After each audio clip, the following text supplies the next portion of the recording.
جمعے کے دن درود و سلام پڑھنے کی بڑی برکتیں، بڑی فضیلتیں، بڑی عظمتیں ہیں۔ قبل اس کے کہ گفتگو کا آغاز کیا جائے، ایک مرتبہ بلند آواز سے اپنی آقا و مولا صلی اللہ علیہ وآلہ وسلم کی بارگاہ میں درود و سلام کے نذرانے پیش کیجیے۔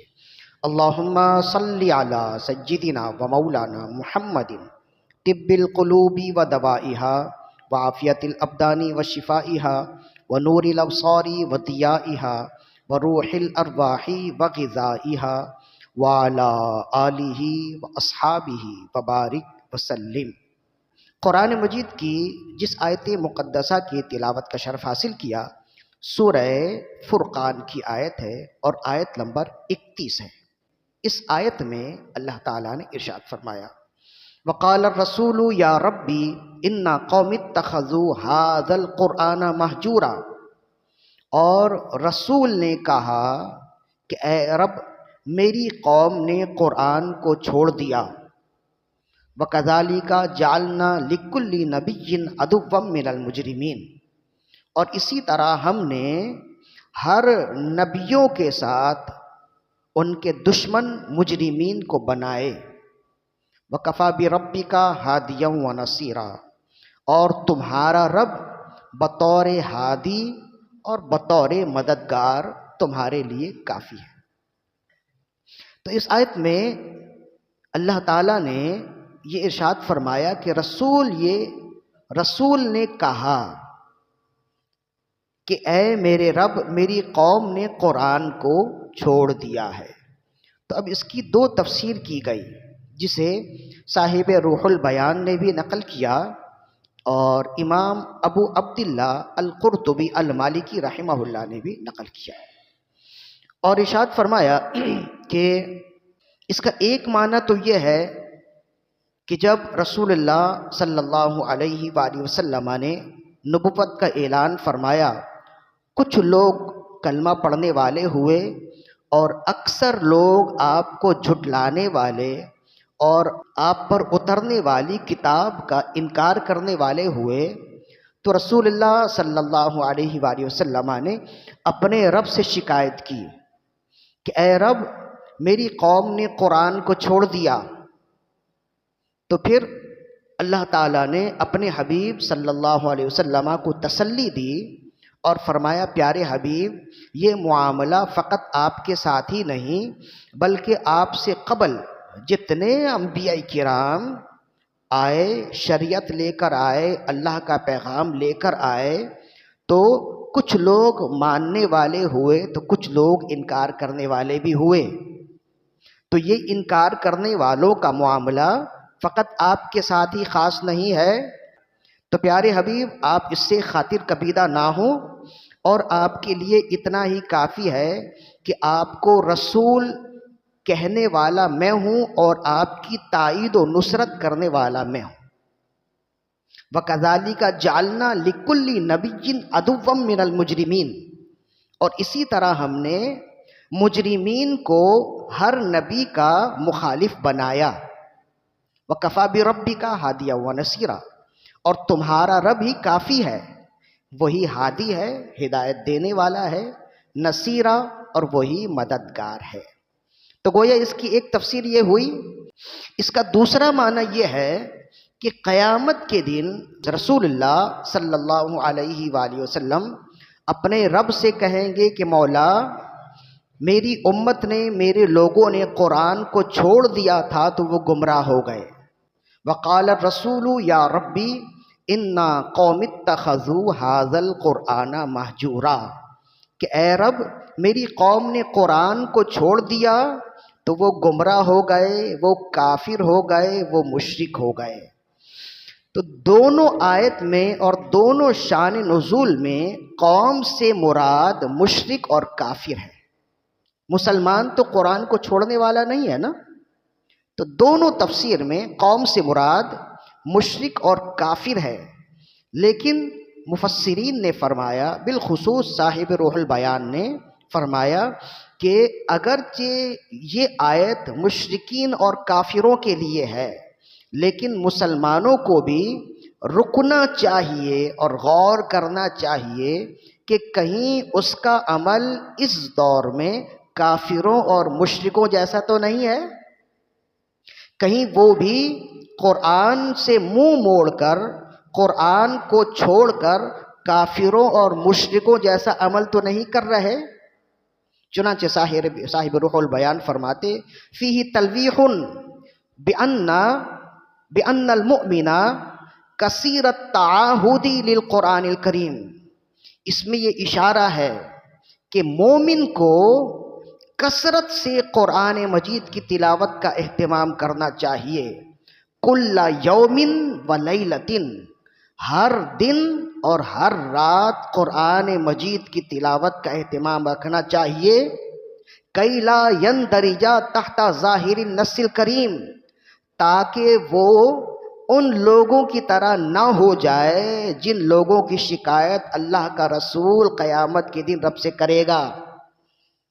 تو فرمایا اس سے مراد اگرچہ مشرکین اور کافرین ہیں، لیکن مومنین کو بھی اپنا قبلہ درست رکھنا چاہیے اور قرآن مجید سے لگاؤ رکھنا چاہیے، قرآن مجید سے اپنا تعلق مضبوط رکھنا چاہیے۔ اور مضبوط کیسا؟ کثیر التعاہد للقرآن الکریم، کثرت سے قرآن کی تلاوت کرنے والا ہونا چاہیے، کل یوم و لیلۃ، ہر رات اور ہر دن قرآن کی تلاوت کرتے رہنا چاہیے کہ کہیں قرآن شکایت نہ کرے اور کہیں صاحب قرآن اس کی شکایت نہ کرے۔ پھر اسی کے تحت لائے ایک حدیث جسے امام قرطبی نے بھی نقل کی اور صاحب روح البیان نے بھی، عن انس بن مالک رضی اللہ عنہ قال قال رسول اللہ صلی اللہ علیہ وآلہ وسلم، حضرت انس بن مالک رضی اللہ عنہ فرماتے ہیں کہ رسول اللہ صلی اللہ علیہ وآلہ وسلم نے ارشاد فرمایا، من تعلم القرآن وعلق مصحفہ لم یتعاہد ولم ینظر الیہ، جو قرآن کی تعلیم حاصل کرے اور پھر اسے طاق میں اٹھا کر رکھ دے، نہ اس کی طرف دوبارہ جائے، نہ اسے پڑھے، نہ اسے دیکھے، جاء یوم القیامت متعلقا بہ، تو قیامت کے دن جب وہ آئے گا قرآن اسے پکڑ کر، اسے تھام کر رب کی بارگاہ میں لے جائے گا، فیقول، اور قرآن کہے گا، یا رب العالمین انا عبدک ھذا اتخذنی مہجورا، اے رب العالمین تیرے اس بندے نے مجھے متروک کر دیا تھا، مجھے چھوڑ دیا تھا اور مجھے غیر ضروری سمجھ گیا تھا، فقضا بینی و بینہ، لہذا آج میرے اور اس کے درمیان میں فیصلہ کر دے۔ تو پھر اللہ فیصلہ فرمائے گا۔ یہ حدیث بہت ہی ڈرا دینے والی حدیث ہے کہ جس کے خلاف قرآن کھڑا ہو جائے وہ بچ نہ پائے گا۔ اسی وجہ سے صحیح مسلم کی حدیث ہے، القرآن حجۃ لک او علیک، فرمایا قرآن یا تو تمہارے لیے گواہ ہے یا تمہارے خلاف گواہ ہے، قرآن یا تو تمہاری شفاعت کرنے والا ہوگا یا پھر تمہاری شکایت کرنے والا ہوگا۔ تم دیکھو، غور کرو، سوچو، سمجھو کہ قیامت کے دن جب تم اٹھائے جاؤ گے تمہارا کردار کیسا ہے، کیا قرآن تمہاری شفاعت کرنے والا ہوگا یا قرآن تمہاری شکایت کرنے والا ہوگا۔ ہر شخص کے لیے لازم ہے کہ وہ دیکھے، غور کرے کہ کل جب وہ اٹھایا جائے گا تو اس کے ساتھ قرآن کا معاملہ کیا ہوگا۔ جامع ترمذی کی حدیث ہے کہ رسول اللہ صلی اللہ علیہ وآلہ وسلم نے ارشاد فرمایا کہ قرآن اور رمضان یہ دونوں شفاعت کرنے والے ہیں۔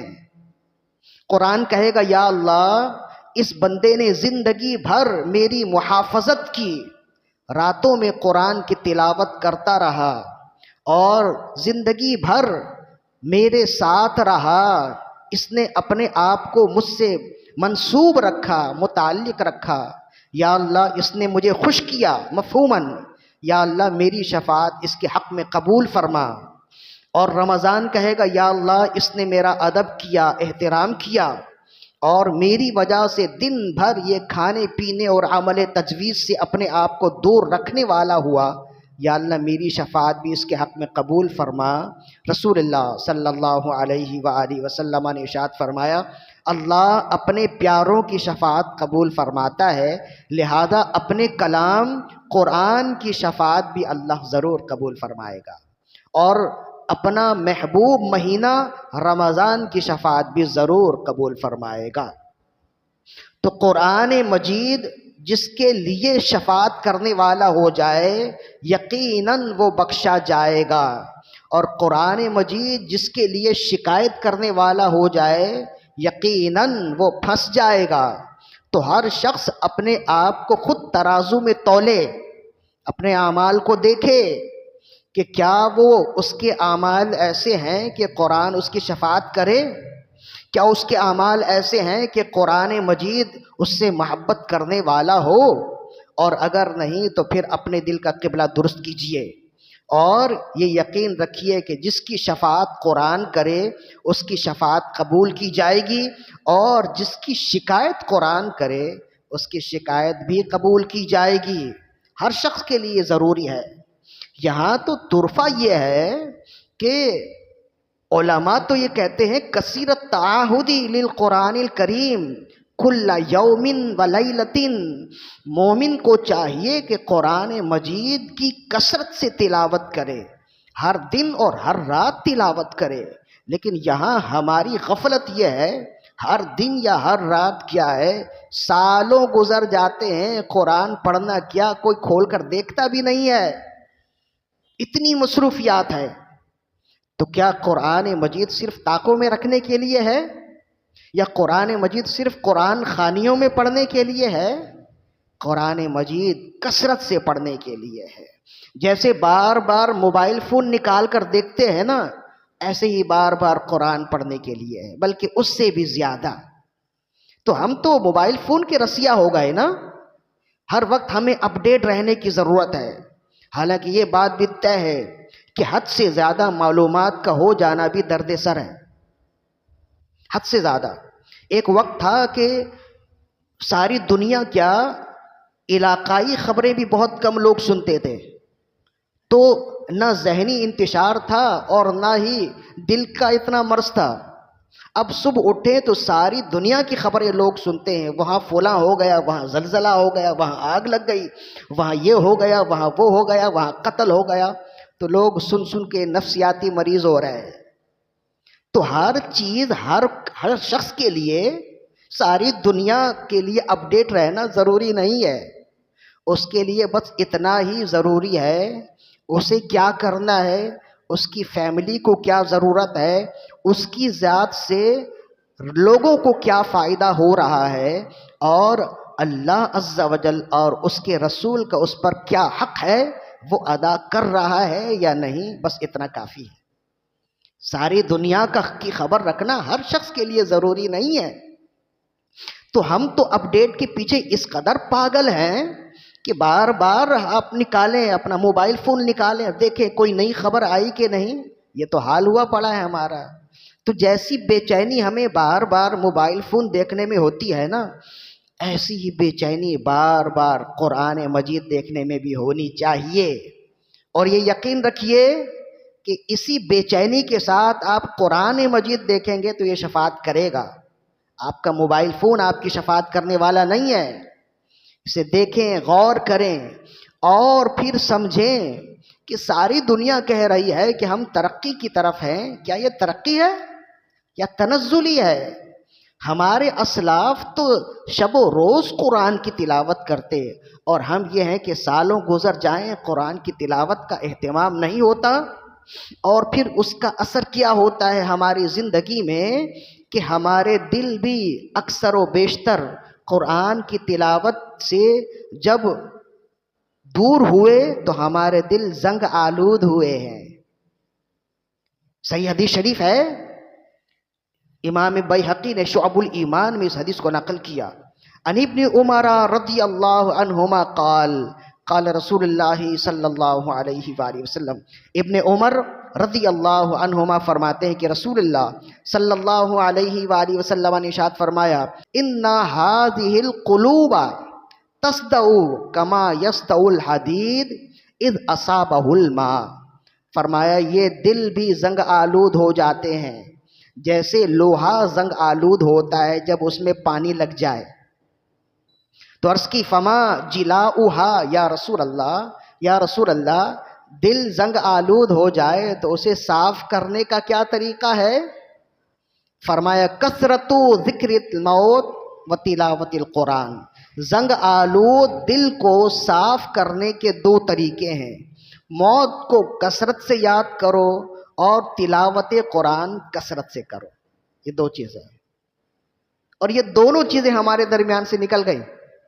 موت کیا ہے اب تو ہمیں معلوم ہی نہیں ہے۔ کسی کی میت میں جائیں تو دل میں اگرچہ میت کا احترام بھی ہے اور موت کا تصور بھی ہے، لیکن بظاہر انسان کے عمل سے ایسا لگتا ہے کہ یہی مرا ہے، اس نے ہی مرنا تھا، میں نے مرنا نہیں ہے۔ ایسے مطمئن بیٹھے ہوتے ہیں کہ وہاں پہ بھی یہی گفتگو ہو رہی ہوتی ہے کہ ڈالر مہنگے ہو رہے ہیں، مارکیٹ چل رہی ہے، اتر رہی ہے، فلاں چیزیں مہنگی ہو رہی، یہی گفتگو ہو رہی ہوتی ہے وہاں پہ بھی۔ میت کے گھر میں بیٹھ کر، اور بعض تو اتنے زنگ آلود دل والے ہوئے کہ میت کے گھر میں بیٹھ کے بھی وہ کھانے کا انتظار کر رہے ہوتے ہیں کہ کب کھانا کھلے اور کھائیں اور پھر ہم اپنے کاموں پہ نکلیں۔ تو معاملہ ہمارا تو یہ ہے کہ اس قدر ہم دین بیزار ہو گئے، مسجدوں سے دور، قرآن سے دور، منبر و محراب سے دور۔ ہر شخص کو اب یہی زوم ہے کہ اسے سب سے زیادہ آتا ہے، ہر شخص کو یہی زوم ہے، اسے سب سے زیادہ آتا ہے۔ تو سب سے زیادہ اگر اسے آتا ہے تو پھر ہم کیا کر رہے ہیں اتنے سالوں سے؟ ہم نے جو زندگی لگا دی ہے تو بیکار میں لگا دی۔ جب ہر ایرے غیرے کو سب سے زیادہ آتا ہے تو پھر ہم نے تو بیکار میں زندگی لگا دی نا۔ تو یہ سوچ کیوں آتی ہے؟ جب دین سے دوری ہوگی، علماء سے دوری ہوگی، قرآن سے دوری ہوگی تو دل زنگ آلود ہوں گے، اور جب دل زنگ آلود ہوں گے نا تو یہ دین سے دوری پھر دین بیزاری کی طرف لے جاتی ہے۔ پھر انسان دین سے بیزار ہوتا ہے، پھر وہ کہتا ہے یار یہ مولوی عجیب ہی ہیں، نہ خود کھاتے ہیں نہ خود کھانے دیتے ہیں، سود ہے تو اتنا اچھا ہے کہ بیٹھے بیٹھائے ایک اچھی رقم آ رہی ہوتی ہے، یہ خود بھی نہیں کھاتے ہمیں بھی کھانے نہیں دیتے۔ بھلا بتاؤ سود کے بغیر دنیا چل سکتی ہے؟ شراب ہے یہ پینے نہیں، نہ خود پیتے نہ ہمیں پینے دیتے ہیں، عیش و عیاشی ہے نہ خود کرتے نہ ہمیں کرنے دیتے ہیں، تو اچھا ہے کہ ہم انہیں ہی چھوڑ دیں، ہم کیوں اپنی زندگی خراب کریں؟ بے رنگ زندگی، نہ اس میں کوئی مزہ ہے نہ کچھ۔ تو جن چیزوں میں آپ مزہ تلاش کر رہے ہیں ان چیزوں میں مزہ نہیں، ان چیزوں میں سزا ہے۔ مزہ قرآن مجید کی تلاوت میں ہے، مزہ اللہ کی عبادتوں میں ہے، اور جسے ان چیزوں میں چسکا لگ جائے نا تو پھر اسے کوئی اور مزہ لگتا ہی نہیں ہے۔ چنانچہ امام بیہقی نے لکھا، کہتے ہیں کہ رسول اللہ صلی اللہ علیہ وآلہ وسلم ایک مرتبہ جنگ پہ گئے، واپسی پہ آپ کو خبر ملی کہ ایک صحابی نے ایک مشرک کے بیٹے کو یا اس کی بیوی کو قتل کر دیا تھا۔ تو وہ تھا نہیں، جب وہ گھر پہنچا تو اسے معلوم ہوا کہ اس کی بیوی قتل کر دی گئی، تو اس نے قسم کھائی کہ میں بھی محمد صلی اللہ علیہ وسلم کے لوگوں کو قتل کیے بغیر نہ رہوں گا۔ اب وہ بھی غصے میں اپنے گھر سے نکلا، اور صحابہ کرام رسول اللہ صلی اللہ علیہ وسلم کی معیت میں جہاد سے فارغ ہو کر گھر کی طرف جا رہے تھے۔ یہ خبر آپ کو ملی تو رسول اللہ صلی اللہ علیہ وسلم نے صحابہ کرام سے فرمایا دیکھو یہ غصے میں ہے، یہ کوئی انتقامی کارروائی ضرور کرے گا، لہذا اپنے آپ کو بالکل چوکنے رکھو۔ رات ہو گئی تو جب سب کے سب سونے لگے تو رسول اللہ صلی اللہ علیہ وسلم نے ارشاد فرمایا آج رات ہماری پہرہ داری کون کرے گا؟ دو صحابی کھڑے ہوئے، ایک مہاجری اور ایک انصاری، عرض کرنے لگے یا رسول اللہ فدا کا ابی و امی، میں حاضر ہوں، میرے والدین آپ پر فدا ہو جائیں، آج رات آپ سب آرام سے سوئیں، آرام کریں، ہم دونوں پہرا دیں گے۔ تو ایک پہاڑ کے دامن میں صحابہ کرام خیمہ زن ہوئے، تو رسول اللہ صلی اللہ علیہ وسلم نے ان دونوں سے ارشاد فرمایا اس چھوٹے سے پہاڑ کے اوپر چڑھ جاؤ، یہاں سے دور تک دیکھ پاؤ گے اور ہماری نگرانی بھی اچھی ہو جائے گی، رات بھر یہیں رہنا، ادھر سے جانا نہیں ہے۔ تو کہتے ہیں یہ دونوں صحابی رسول اللہ صلی اللہ علیہ وسلم کو تسلی دے کر پہاڑ پر چڑھ گئے اور وہاں بیٹھے۔ اب یہ دونوں صحابی کون تھے؟ ایک تھے حضرت عباد بن بشر رضی اللہ عنہ، اور دوسرے صحابی تھے حضرت سیدنا عمار بن یاسر رضی اللہ عنہ، جلیل القدر صحابی ہیں۔ ان کی والدہ ہیں، ان کا نام ہے سمیہ، اسلام کی سب سے پہلی شہیدہ خاتون ہیں، یعنی کلمہ پڑھنے کے بعد، کلمہ پڑھنے کے بدلے میں جنہیں سب سے پہلے شہید کیا گیا وہ یہ خاتون ہیں، سمیہ نام تھا ان کا۔ ان کے والد یاسر، انہیں بھی کلمہ پڑھنے کی وجہ سے شہید کر دیا گیا تھا۔ تو یہ رسول اللہ کے ساتھ ہی رہتے تھے۔ عمار بن یاسر رضی اللہ عنہ بڑا مقام اور مرتبہ پایا اور آخر میں شہید ہی ہوئے۔ تو کہتے ہیں یہ دونوں صحابی حضرت عباد بن بشر اور حضرت عمار بن یاسر پہاڑ پر چڑھے پہرہ داری کے لیے۔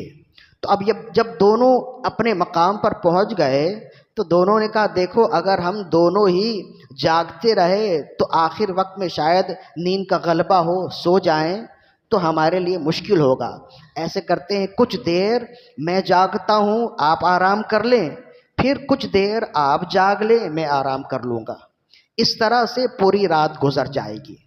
تو کہتے ہیں حضرت عباد بن بشر رضی اللہ عنہ نے فرمایا کہ میں جاگتا ہوں اور آپ آرام کریں، تھوڑی دیر بعد، کچھ گھنٹوں بعد میں آپ کو بیدار کر دوں گا، پھر میں کچھ آرام کر لوں گا اور آپ پھر جاگ لیں۔ تو کہتے ہیں کہ حضرت عمار یاسر رضی اللہ عنہ وہ آرام کرنے لگے، نیند میں چلے گئے، سو گئے۔ حضرت عباد بن بشر رضی اللہ عنہ دائیں بائیں دیکھتے رہے، تھوڑی دیر دیکھنے کے بعد جب انہیں لگا کہ ایسی کوئی بات نہیں ہے، خطرے کی کوئی بات نہیں ہے، تو اب کیا کریں، رات بھی گزارنی ہے، تو کہتے ہیں کہ پھر نماز پڑھنے کے لیے کھڑے ہو گئے۔ اب ان کی نماز ہے اور ان کا قرآن ہے، پڑھ رہے ہیں اور تلاوت میں ایسے مشغول ہوئے کہ گرد و پیش سے بالکل بیگانہ ہو گئے۔ ایسا گما دے ان کی ولا میں خدا ہمیں، ڈھونڈا کرے پر اپنی خبر کو خبر نہ ہو، بالکل بے خبر ہو گئے اور نماز اور قرآن کی آغوش میں چلے گئے۔ تو کہتے ہیں کہ جو دشمن تھا وہ تو طاق میں ہی تھا، دائیں بائیں دیکھتے دکھاتے چھپتے چھپاتے وہ بھی پہنچ گیا۔ جب اس نے دیکھا کہ ٹیلے کے اوپر ایک شخص کھڑا ہے، پہرہ داری کر رہا ہے، تو سمجھ گیا کہ اسے پہرے کے لیے رکھا گیا ہے، تو سب سے پہلے اسے ہٹایا جائے تاکہ میرا راستہ آسان ہو جائے۔ تو اس نے ایک تیر مارا، تو وہ تیر حضرت عباد بن بشر رضی اللہ عنہ کو لگا، لیکن وہ نماز ہی پڑھتے رہے، پاؤں میں لگا، وہ نماز ہی پڑھتے رہے۔ تو کہتے ہیں کہ پھر دوسرا تیر مارا، جب دوسرا تیر لگا تب بھی وہ تلاوت ہی کرتے رہے نماز میں۔ جب 3-4 تیر لگ گئے تو بالکل مجروح ہو گئے، خون تیزی سے بہنے لگا۔ تو پھر حضرت عمار بن یاسر رضی اللہ عنہ کو اٹھایا کہ اٹھو، مجھ پر حملہ ہوا ہے اور میں زخمی ہو گیا ہوں۔ حضرت عمار بن یاسر رضی اللہ عنہ بیدار ہوئے، کھڑے ہوئے۔ اب جب اس تیر مارنے والے نے دیکھا نا کہ 1 سے 2 ہو گئے تو سمجھ گیا کہ اب شاید سب کو میری آمد کی خبر ہو گئی ہے، وہ ڈر کے بھاگ گیا۔ جلدی جلدی حضرت عمار بن یاسر رضی اللہ عنہ نے ان کا زخم صحیح کیا اور خون بند کیے، اور صبح کے وقت پھر ان سے پوچھا کہ جب پہلا ہی تیر لگا، پہلی بار ہی آپ زخمی ہوئے، مجھے اٹھا دیتے تو اس قدر زخمی تو نہ ہوتے نا، اس قدر مجروح تو نہ ہوتے۔ تو عرض کرنے لگے کہ اللہ کی عزت و جلال کی قسم، اگر پہرہ داری کا خوف نہ ہوتا، دشمن کا خوف نہ ہوتا تو پھر بھی میں نے ابھی جلدی کر دی، وہ تیر مارتا رہتا لیکن میں قرآن کی تلاوت چھوڑتا نہیں۔ مجھے اس میں اتنی لذت آ رہی تھی کہ زخم کا احساس نہیں تھا، وہ تو رسول اللہ کا معاملہ تھا اور صحابہ کرام کی حفاظت کا معاملہ تھا، تو میں نے 2-3 مرتبہ زخمی ہونے کے بعد تمہیں اٹھانا مناسب سمجھا۔ تو حضرت عمار بن یاسر رضی اللہ عنہ نے ان سے پوچھا آپ کیا پڑھ رہے تھے؟ فرمایا سورہ کہف کی تلاوت کر رہا تھا، اور اس میں اتنا لذت و سرور آ رہا تھا کہ میرے دل سے آواز آ رہی تھی کہ ابھی ختم نہیں کرنا ہے، حتیٰ کہ 3 مرتبہ تیر لگے پھر بھی میں نے ختم نہ کیا۔ جب پوری سورت کی تلاوت ہو گئی پھر میں نے تمہیں جگایا۔ سرور علم ہے کیف شراب سے بہتر، کوئی رفیق نہیں ہے کتاب سے بہتر۔ تو ہم نے کہا نا کہ جسے ان چیزوں میں لذت مل جائے تو پھر زخموں کا درد بھی ختم ہو جاتا ہے۔ ہم جن چیزوں کو لذت سمجھ رہے ہیں اس میں اصل میں لذت ہے نہیں، وہ اصل میں لذت نہیں ہے۔ ہم زہر کو شہد سمجھ رہے ہیں، اصل میں شہد یہ ہے جو قرآن مجید کی تلاوت میں ہے، اور یہ شہد کسے محسوس ہوگا؟ اسے ہی محسوس ہوگا جو اس کی طرف لو لگائے گا۔ دیکھیں جس کی طبیعت خراب ہو نا، شہد بھی زبان پہ رکھیں تو کڑواہٹ محسوس ہوتی ہے نا، تو شہد کی مٹھاس اسے ہی محسوس ہوگی جس کی طبیعت ٹھیک ہو، جس کی صحت صحیح ہو۔ تو قرآن مجید سے لذت ہمیں اس وجہ سے نہیں ملتی ہے کہ اندرونی طبیعت ہماری ٹھیک نہیں ہے۔ جب اندرونی طبیعت ٹھیک ہو جائے گی نا تو پھر اس میں جو مٹھاس ہے اس مٹھاس کا احساس ہمیں ضرور ہوگا۔ تو بس میرا پیغام یہی ہے، یہ ماہ رمضان بالکل ہمارے قریب ہے، اس ماہ رمضان میں خوب کثرت سے روزوں کا اہتمام تو کرنا ہی ہے، قرآن مجید خوب پڑھیے، اور پھر پڑھنے کے بعد اللہ تعالیٰ اگر توفیق دے تو اسے سمجھنے کی بھی کوشش کیجیے۔ کھانا کھلانا کھیل کود یہ سب زندگی بھر ہیں، لیکن کوئی کہہ نہیں سکتا کہ یہ رمضان ہمیں مل گیا تو آئندہ بھی ملے گا۔ کتنے ایسے ہمارے نمازی بھی ہیں جو پچھلے سال ہمارے ساتھ تھے نا، اب تو نہیں ہے نا، تو کیا گارنٹی ہے کہ آج ہم بیٹھے ہیں تو آئندہ سال بھی بیٹھے ہوں گے؟ اللہ نصیب کرے ہر ایک کے لیے سینکڑوں بہاریں، لیکن یہ تو زندگی ہے نا۔ تو جب رمضان ملا ہے اس کی قدر کیجئے۔ افسوس کے ساتھ کہنا پڑتا ہے کہ ماہ رمضان میں عورتیں روزہ رکھنے میں تو ماہر ہیں، لیکن 50% ایسے مرد ہوتے ہیں جو روزے دار نہیں ہوتے، اور اب تو ایسی بے غیرتی ہے کہ چلتے پھرتے کھا رہے ہوتے ہیں۔ فقہا نے لکھا ہے، علامہ شامی رحمہ اللہ نے لکھا ہے، ماہ رمضان میں کوئی شخص چلتے پھرتے کھائے فیقتل، اسے قتل کر دیا جائے۔ لیکن ہر شخص کے لیے نہیں ہے کہ وہ قانون ہاتھ میں لے، یہ قانون نافذ کرنے والے اداروں کے لیے، یہ انتظامیہ کے لیے ہے۔ وہ انتظامیہ کیا اسے قتل کرے گی؟ ان میں بھی اکثر ایسے ہوتے ہیں جو غیر روزے دار ہوتے ہیں۔ تو یہ ہماری بدنصیبی ہے کہ جو اللہ کا مہمان آیا، چند گھنٹوں کا بھوک پیاس ہم سے برداشت نہیں ہوتا، اور ہم ماہ رمضان کی یوں ہی بے قدری کر رہے ہوتے ہیں۔ اپنے آپ کو مستعد کیجئے، طاقتور کیجئے، اور یہ یقین رکھیے کہ بھوکا رہ کے آج تک کوئی مرا نہیں ہے، روزہ رکھ کے آج تک کوئی مرا نہیں ہے۔ ہاں ایسے واقعات آپ کو ضرور مل جائیں گے کہ بہت زیادہ کھانے کے بعد بندہ مر گیا۔ ہم نے تو دیکھا ہے جو مریض ہوتے ہیں وہ بھی روزے دار ہوتے ہیں، رکھتے ہیں۔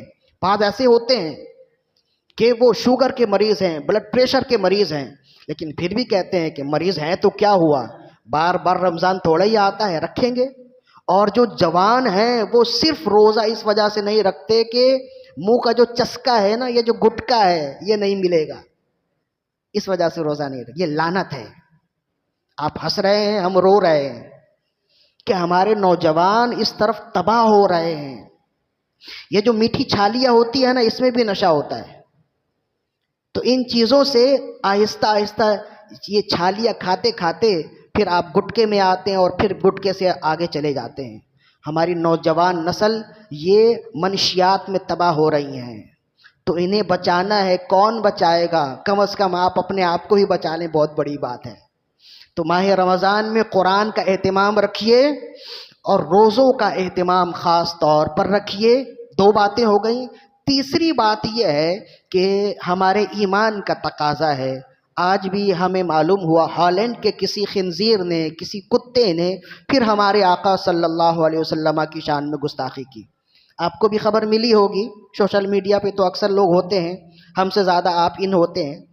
تو یہ سلسلہ اکثر و بیشتر ماہ رمضان میں ہی آپ محسوس کریں گے کہ ہوتا ہے، یا عید و بقرعید میں ہوتا ہے۔ ہمارے خاص ایام کو تباہ و برباد کرنے کے لیے وہ اس طرح کے ہتھ کنڈے استعمال کرتے ہیں۔ تو ہمیں کیا کرنا ہے؟ اول تو یہ ہے کہ یہ لوگ آہینی ہاتھ کے علاوہ سدھرنے والے نہیں ہیں، مذاکرات سے کچھ ہونے والا نہیں ہے۔ مذاکرات، احتجاج کمزور لوگ کرتے ہیں، ہماری طاقت بہت زیادہ ہے، لیکن ہماری بدقسمتی ہے کہ آج کے دن تک کوئی غیرت مند حکمران اس ملک پاکستان میں آیا ہی نہیں جو اینٹ کا جواب پتھر سے دینے کی صلاحیت رکھنے والا ہو۔ سب وہی ہوتے ہیں، تلوے چاٹنے والے ہوتے ہیں۔ تو ہمیں ان سے تو رونا ہے ہی ہے، انہیں بھی حساب دینا ہے، لیکن آپ نے بھی حساب دینا ہے۔ ہم نے کیا کرنا ہے؟ ہم نے وہی کرنا ہے جو جہاں تک ہم کر سکتے ہیں کہ کم از کم ان کی مصنوعات کا بائیکاٹ ضرور کرنا ہے۔ اب تو کافی حد تک لوگوں میں شعور آ گیا ہے، لیکن ابھی بھی ہم اپنے نوجوانوں کا کیا کریں؟ انہیں ہم دیکھتے ہیں کہ وہ چلتے پھرتے اسٹرنگ پی رہے ہوتے ہیں، لیس پاپڑ کھا رہے ہوتے ہیں، ان کا کیا کریں؟ نہ انہیں کوئی مولوی سدھار سکا ہے، نہ ماں باپ سدھار سکے، کس کے سدھرنے والے ہیں بتائیں؟ تو سچی بات یہ ہے نا، جیسے ہم ماہ رمضان کی بے صبری سے انتظار کرتے ہیں نا، ہم سے زیادہ بے صبری سے یہود و نصارہ ماہ رمضان کا انتظار کرتے ہیں کہ اب مومن روزہ رکھیں گے اور افطار میں کولڈ ڈرنک سے افطار کھولیں گے۔ دیکھیں کریٹوں کے کریٹیں وہ بھر رہے ہوتے ہیں اپنے گھر میں کہ افطار کے لیے ہمیں ان کی ضرورت پڑے گی۔ تو آپ ایک طرف روزہ رکھ کے اللہ اور اس کے رسول کو خوش بھی کر رہے ہیں اور ان کی مصنوعات کو استعمال کر کے انہیں بھی راضی کر رہے ہیں۔ تو ایک جیب میں مومن ہو، ایک جیب میں کافر ہو، یہ تو ممکن نہیں ہے نا، ایسا نہیں ہو سکتا۔ تو نظریاتی مسلمان بنیے۔ میں یہ نہیں کہتا کہ جو پگڑی اور داڑھی والا ہوتا ہے وہی عاشق رسول ہوتا ہے، جو کلمہ پڑھنے والا ہے وہ عاشق رسول ہے۔